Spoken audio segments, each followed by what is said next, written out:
The term nanotechnology is used to describe engineered matter that's generally less than 100 nanometers in size. In other words, 1,000th of the thickness of a sheet of newspaper.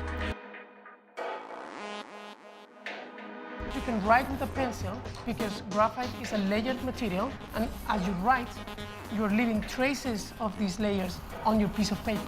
About a decade ago, scientists realized that this layer of graphite left behind, dubbed graphene, had special properties. So graphene is really just one sheet of this graphite material, a one-atom thick sheet.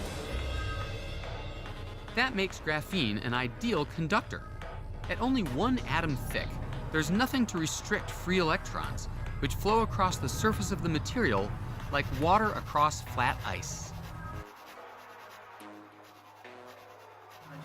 For the past 3 years, I've been working at the Conn Center for Renewable Energy Resource at the University of Louisville. Been working extensively with graphene as a useful renewable energy resource.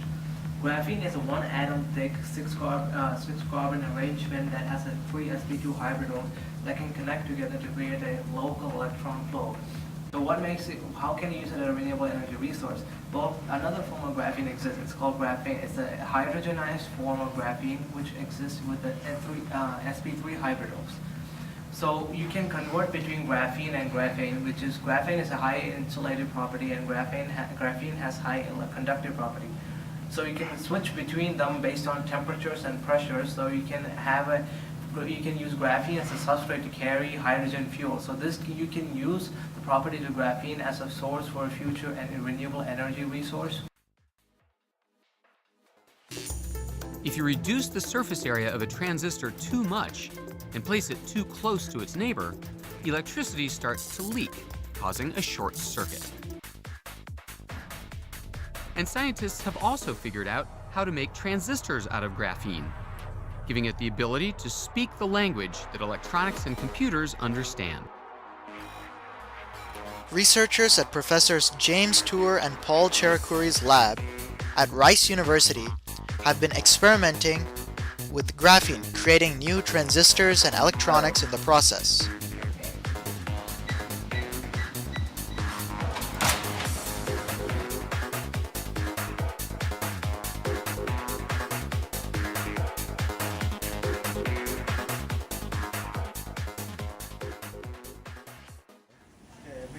So what I'm going to show today is a device we invented just recently. What we are doing is that we use this polyimide sheet. It's a plastic sheet that are very commonly used and very cheap. And we use a laser system to hit the surface of this and transform the surface of this polyimide sheet into graphene structures.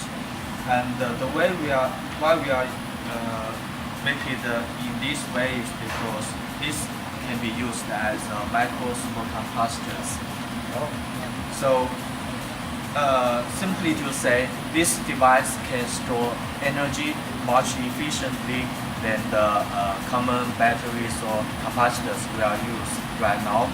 And because of these graphene structures, it can store these energies. And another advantage is that because we are using this polyimide sheet as the substrate, it's already flexible, so we can bend it over to whatever we like. So in that case, we can use this as energy supply for our portable and wearable devices. So it's like in the future, your cell phones will be able to wear on your wrist. And also, another thing is that we use these same structures, but we can stack them into these stackable devices. The advantage of that is we can put multiple devices into these single devices, and so in that case, the energy storage or the working voltage can multiply, depends on how many devices we can put. And also, even though they are stacked together, we can also bend it over. So that means it can also be used in the portable devices.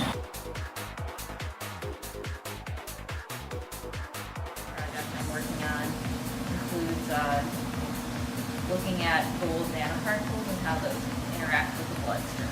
So those have two applications. So gold nanoparticles interact with light in a very interesting way. So one way is you can use light that will transmit through your skin, and then that'll keep the nanoparticles up to destroy the tumor. The other thing is you can use other wavelengths, other colors of light, to then use those gold nanoparticles that are only in the tumor tissue where they are at. Nanoparticles into food or its packaging can change its nutritional value, lifespan or appearance.